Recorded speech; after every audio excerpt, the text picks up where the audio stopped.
반갑습니다. 조원장입니다. 한자 알아보기 기초 한자 11강 네 번째 시간입니다. 하나의 강의를 네 번씩 하기는 이제 처음인데 분량이 많지는 않았지만 좀 이야기가 길어졌어. 시간이 늘어졌죠. 자, 이번 시간에 남아있는 분량을 마저 마치도록 하겠습니다. 자, 상형 문자 중 의식주 중에 이제 주죠. 자,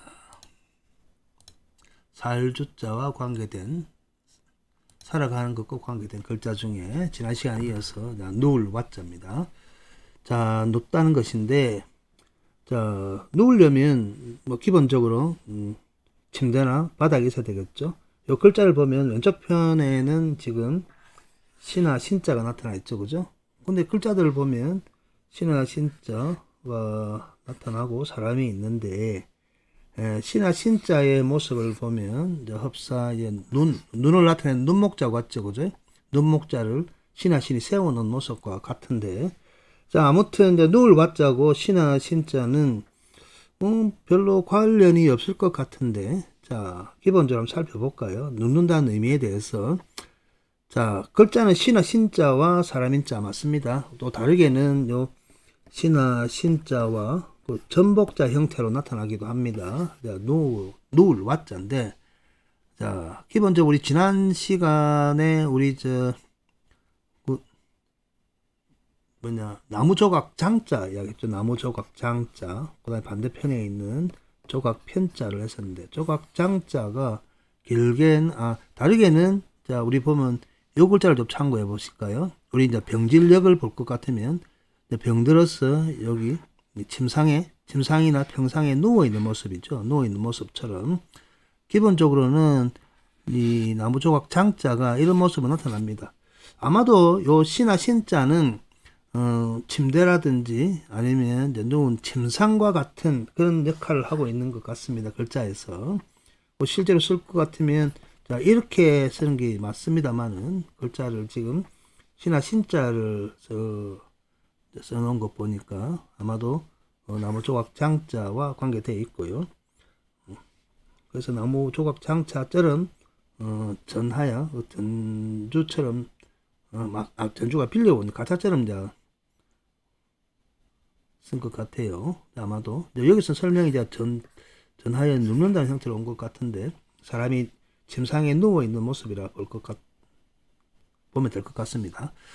자, 맞죠? 이 병질력은 나중에 따로 함께 공부하기도 하고 누울 와자 시나 신자의 사람인이 있습니다. 자, 그 다음 글자 볼까요? 자, 그 다음 글자는 자주 쓰지는 않지만은 오목하게 보이는 오목할 요자와 볼록할 철자가 있죠. 그 요철하면 오목하고 볼록하고, 실제 이 글자를 볼 것 같으면 좀 지난번에 한번 한 적 있죠, 그죠? 여기 보면 이제 웹불소, 콧불소 이야기할 때 이제 웹불소 시자와 관련이 있을 것 같은데, 자, 보면 웹불소 시자가 나와 있는 게 이 글자도 하나 있더라고요. 찾아보니까 아래쪽에는 보면 돼지 시가 있고 위에 오목할 요자가 있죠. 이 글자도 이제 웹불소 시더라고요. 그래서 나중에 고전을 보더라도 웹불소 시자가 나올 확률은 많이 없거든요. 거의 없거든요. 자, 아무튼 이런 게 있다 정도만 알고, 요철이라는 글자가 오목할 요자와 볼록할 철자가 있구나라는 정도만 기억하시면 되겠습니다. 자, 그 다음에 보면 이제 설립자죠. 설립자도 삼가관계되어 있는데, 기본적으로는 이제 대자죠. 대인이 자기의 영역을 구축하고 완수하는 형태죠. 자, 그래서 사람이 돼지 위에 써 있는 모습을 본뜬 글자이기도 하고, 나중에 그냥 사람 자체뿐만 아니고 모든 것을 세우다의 설립자를 사용하게 됩니다. 설립자를 사용하게 됩니다. 설립자는 몇 번 했었고요. 자, 그 다음에 우물정자죠. 저 집이 있으면 우물이 있어야 되겠죠, 그죠? 자, 우물정자입니다. 우물정자인데, 요 우물정자는, 자, 다른 게 아니고, 자, 일반적으로 지금의 우물, 또 과거 우리가 하다못해 우리 우물은 땅에 있으면, 이제, 우물도 파고요. 파고 난 다음에 요 위에 부분을 돌로 구축을 하고 있죠, 그죠? 돌이라든지 딱딱한 것을 구축하고 있는데, 아마 이것은 나무 형태로 짜가지고 나무 형태로 짜가지고 올려놓은 것 같습니다. 그런 우물들이 많이 있거든요. 실제 위에 노출된 부분들은 원통 나무를 가지고 짠 모양입니다. 우물 정자고요. 그리고 옛 글자에는 이제 가운데에다가 점주자를 써가지고 함께 쓰기도 했습니다. 뭐 다르게는 우물에 돌을 던졌대서 퐁당퐁자라고 이제 그런 우스운 이야기로서 둘러대기도 하지만 이 글자 자체도 이제 우물정이고요. 가운데 있으니까 두레박을 의미하기도 합니다. 자, 우물정자를 보시면 이런 구조를 갖고 있죠. 우물정입니다. 자, 그 다음에 이제 곶집창, 창고 창자죠. 창고 창자입니다. 기본적으로 창고니까요. 이제 물건을 재는 곳입니다. 창고의 고는 우리 곶자는 기본적으로 지범자 아래 수레가 있는 집이니까 수레 전쟁용 무기이기 때문에 무기고 창고 아주 귀한 곳을 저장하는 곳을 고라 하고 곶집은 그거보다는 귀하지는 않지만은 일반 생활용품들을 적지 않은 아니면 쌓아놓는 장소죠. 곶집이랍니다. 글자를 나타낼 때 보면 문이 한 짝이고요. 자, 위에 지붕이고 문이 한쪽짜리 문이 있고 그 다음에 밑에는 집터겠죠. 아마도. 자, 창고 창자입니다. 창고 창인데 조심해야 될 거는 기본적으로 위에 있는 게 위에가 아니죠. 아래쪽에 나와 있는 게 이 집호라 보실 것 같으면 위에 그죠? 사람인 형태로 나와야 될 건데 위에 나타나 있는 요 자체가 사막집자죠. 사막집이니까 여기 지붕을 의미하겠고요. 그 다음에 남아있는 게 바로 요건데, 요거 자체가, 지포의 의미겠죠. 그리고 밑에다가 입구가 있습니다. 그래서 우리 열릴 개자 있었죠. 지난번에 할 때, 지난 시간 할 때, 여기 열릴 개자거든요. 열릴 개자인데, 아무튼, 곶집창, 아니 뭐 창고창이라고 합니다. 창고창. 그래서 여기다 칼도를 쓰면, 우리 뭐 장조하다 할 때, 새롭게 세우다 만들다 할 때, 창자가 되겠죠. 자, 그 다음에 흙토. 집은 이제 흙에서 흙 위에다가 기본적으로 지어야 되겠죠. 문자를 보면 땅에 새로운 살기 움트는 모습입니다. 움트는 모습인데 제가 그 음양 오행 시간에도 이야기했죠. 그죠? 자, 흙의 성질은 안고 있는 씨앗을 생명의 씨앗을 밖으로 토해내는 것. 토해낸다 그랬죠. 그래서 토라 그랬죠. 그래서 아래쪽에 나타나는 요 한일은 땅을 의미하는 한일이고 그 위에 이제 열십은 생명의 씨가 맺혔다. 각골문 금문 시대에 이제 요게 한번 이야기했죠. 요 자체가 열십이란 숫자와도 관계되어 있죠. 자, 열리니까 여기 열린 데서 열을 순이란 순이 열리는 거죠. 그래서 자, 요렇게 쓰면 12를 나타내는 초순, 중순, 상순의 열을 순이고요. 생명의 씨앗이 열린다. 그래서 열자가 이렇게 여기서 생긴 겁니다. 자, 그 다음에 이걸 몇 번 설명했기 때문에 넘어갑니다. 그 다음에 이제 돌석자. 자, 돌석자가 밑에 바위 암자인데, 바위 암자는, 지난 시간에 이야기했죠. 글자 위에 요 산이 오면, 산자가 오면, 아래 것 중에 가장 큰 것. 그래서 여기 바위라는 거. 돌은 아직 잔돌을 의미합니다. 잔돌. 자, 그 보면, 이 설문의 해자에서 나타나는 글자들은 그냥 우리가 동굴이라든지 작업을 하다가 돌을 깎으면서 조그만 돌이 떨어지는 모양인데 과거에는 보니까 여기서 입구가 있죠. 그죠? 입구가 있기 때문에 기본적으로 보니까 돌집인 것 같아요. 돌집인 것 같은데 자, 아무튼 돌의 의미니까 여기서는 집을 지으면서 이제 벽면 주위를 깎다가 떨어지는 돌 정도로 생각하시면 되겠습니다. 여기나 입구는 입구죠. 입구는 조그만 잔돌 정도로 그리고 위에 몇 산이 올라간 것은 이제 큰 돌, 즉 바위를 나타낸다 라고 생각하시면 되겠습니다. 자, 그 다음에 집을 지을 때, 지붕을 이을 때 기와가 필요하죠. 그죠? 기와 와자입니다. 기와의 와, 기와의 기와 와자인데 돌기와 와, 기와 와자인데 이런 모양이 서로 맞물리는 모양이 있죠. 맞물리는 모양. 우리 상호, 서로 할 때 호, 그죠? 사로, 성호 할 때 호. 요거는 양쪽 손을 맞잡고 있는 모양이고요. 근데 이제 기와의 구조를 볼 것 같으면 크게 네 가지입니다. 보면 안쪽에 갈 때 요 암키와를 넣고 여기 암키와입니다. 암키와를 넣고 기와 사이에 연결하는 게 요 수키와죠. 수키와고요. 그리고 처마의 맨 끝 부위에 있는데 요 암키와의 속으로 물이 들어가지 말라고 막는 게 요 막새입니다. 사이에 들어가지 말고 막세, 그 앞막세고요.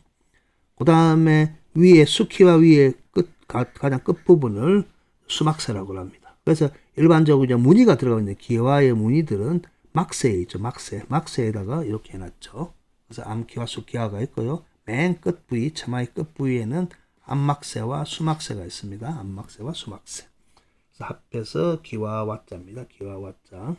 쓸 때는 이래 쓰고요. 하고 점을 찍으면 됩니다. 기와와. 자, 그 다음에 빛날 경자죠. 이 빛날 경자는 뭐 지난 시간에 맨 앞쪽에서도 이야기했죠, 그죠? 빛날 경자는 했고, 기본적으로 높을 경자 위에 나타나는 이것도 다 관련이 되어 있죠, 그죠?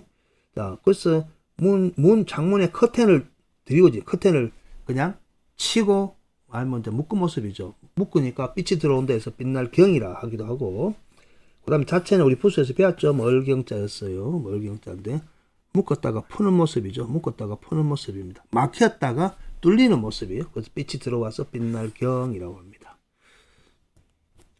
자, 요거는 우리 장사상 할 때, 상날할 때 나오죠. 그대로.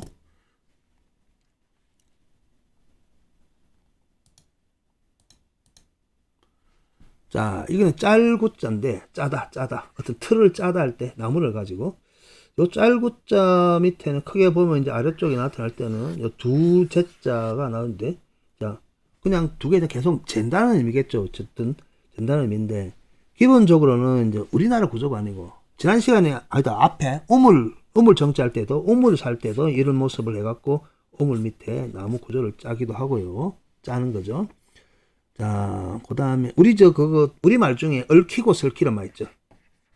얽히고 설키다는데, 얽고 설타란 말. 얽히고 설키고라는 그 말 자체도 뭐냐면 바로 이 구조를 이야기합니다. 이 구조, 서로. 이 구조. 그 다음에 우리 문이라든지 아니면 다른 것을 짤 때 그 나무를 가지고 서로 반대 방향으로 엮는 것을 얽히다 이야기하죠. 얽다, 얽히다 할 때 여기 얽히는 거예요. 얽고 설고 하는 모습입니다. 그리고 짤구의 구조는, 자, 요거는 우리나라는 이런 구조를 잘 하진 않죠. 자, 이거는 일본에서 갖고 온 구조인데, 일본에 보면 이제 화토포를 피울 때, 마루라든지, 그제? 요런데 사각형으로 구조를 짜고, 아래까지 내려가니까 나무를 구조를 짜고, 여기다가, 위에다가, 보면, 주전자나, 그죠? 나베 같은 거 걸 수 있도록 해놔놓고 밑에 이제 화토포를 붙이죠. 자, 이런 구조를 이야기합니다. 그래서, 여기 말하는 짤구자는 서로 상반되는 두 구조를 하나의 구조처럼 연결하는 것을 짤구조로 합니다. 그래서 여기서 다른 모양으로 나타났지만은 위에 있는 것과 아래에 있는 것을 서로 반대로 해서 하나의 구조로 만드는 것, 요 짤구자입니다. 짤구자. 자, 그렇죠. 그죠? 전부 다 그런 형태로 나오죠. 그러다가 나중에 와서는 두 제처럼 해갖고 요리해 왔지만은 기본적으로는 위와 아래가 똑같은 구조가 서로 얽히고 설키듯이 짜는 구조입니다. 짜는 구조. 그래서 짤구자요. 짤구자를 쓸 때는 지난번에 한번 한 이야기가 있었죠. 물건을 쌓아놓은 모습에 그냥 좀 작게 쌓아놓은 거는 이렇게. 그 다음에 많이 쌓아놓은 것은 요 모양을 쓴다고 그랬죠, 그죠? 요 모양이 나타납니다. 자, 그리고 아래쪽에도 같은 세 번째 세 개 짜는 거, 이거를 길게 할 것 같죠, 그죠? 자, 아무튼 이런 모양이 나타납니다. 짤구자가. 잠깐만요. 펜이 안 나왔어.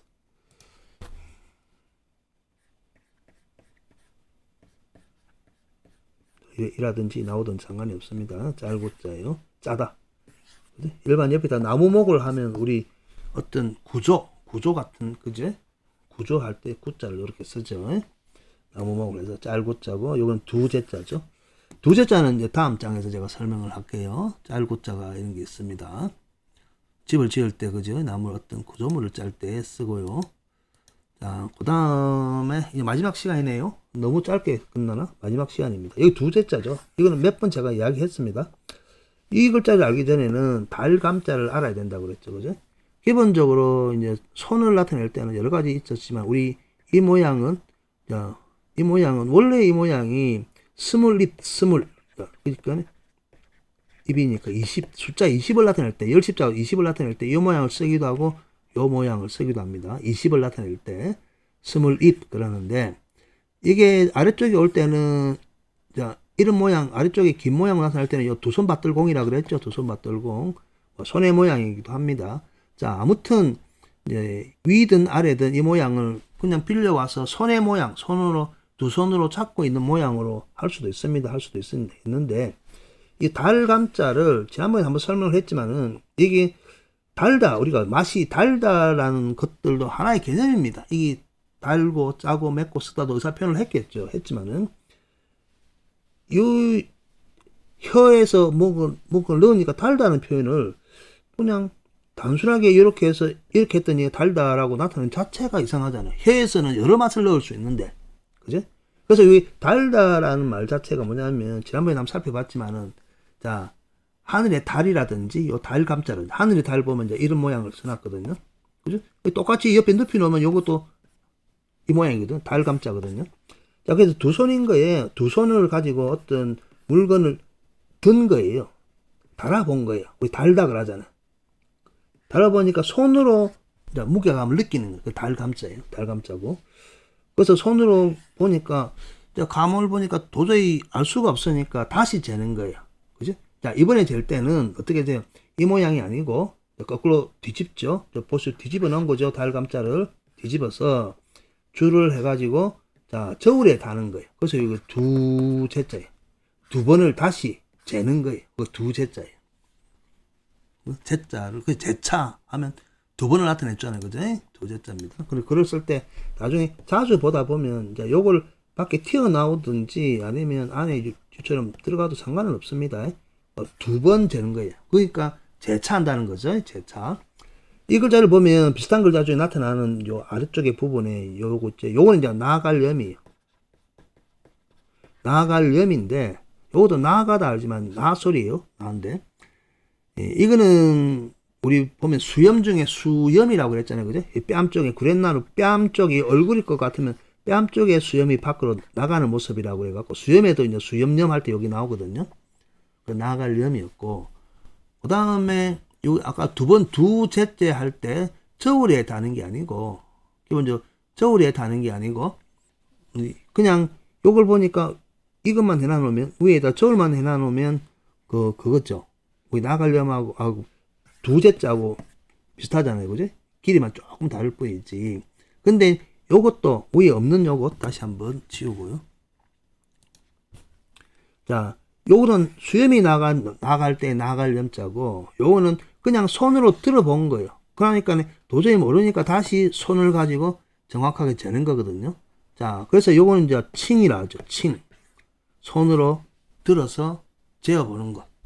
손으로 들어서 재어보는 것. 그래서 오른쪽에 보면 이제 별을 손을 들어서 재어보는 겁니다. 자, 요거는 그래서 정확하게 물건 대상을 알고 저울로 재기 때문에 요걸 이제 요것도 칭이라 하거든요. 뭐 저울 칭 해도 되고 일컬을 칭 하거든. 우리 칭호, 부를 칭, 이를 칭, 설명할 칭, 또 저울 칭. 요것도 저울 칭 해도 돼요. 상관없습니다. 그 소리는 칭으로 난다. 칭으로 난다. 그걸 기억하세요. 그리고 요것도 나갈염이고 요것도 나갈염이다. 그것만 기억하시면 됩니다. 다는 거예요. 그래서 결국은 여기 소리가 달다라는 의미 와가지고 나중에 그대로 또 혀 모양의 맛을 보니까 혀의 맛이 달다라는 소리로 아마 같이 전주했을 거예요. 전했을 거예요. 아마 저는 그렇게 생각을 합니다. 그래서 달다 했기 때문에 각도를 보니까 요 달과 달의 모양이 각도만 바뀌었을 뿐 같은 모양을 하고 있는 것들이 많이 나타났거든요. 하늘의 달은 달려 있거든요. 그죠? 그리고 땅에서 벗어나서 손으로 들은 것도 다는 거잖아요. 그래서 우리가 달다라는 걸 하죠. 맛이 달다의 소리도 이 모양 요 자체에서 온 거예요. 그래서 어느 것이 먼저 달다라는 소리가 났을까요? 라고 볼 것 같으면 물건을 든 것, 그것이 아마 하늘에 있는 달, 거기 먼저 나왔을 것이다. 그리고 미각 자체를 표현하는 말은 오히려 더 뒤에 나오지 않았나라는 생각이 저의 개인적인 생각입니다. 자, 이렇게 해서 준비한 의식주의 이제 모든 부분을 마쳤습니다. 모든 부분을 마쳤고요. 자, 그래서 의식주 부분을 마치고 이제 남아있는 게 지금 11강이잖아요. 12강, 13강은 이제 기본적으로 남아있는 나머지 사람과 관련된 행위나 아니면 기물, 물건, 이때까지 빠졌던 것을 모아서 한두 시간 정도 하고요. 그러면 뭐 14강, 15강에서 제가 계획했던 기초 한자는 다 마칠 수 있을 거라 생각합니다.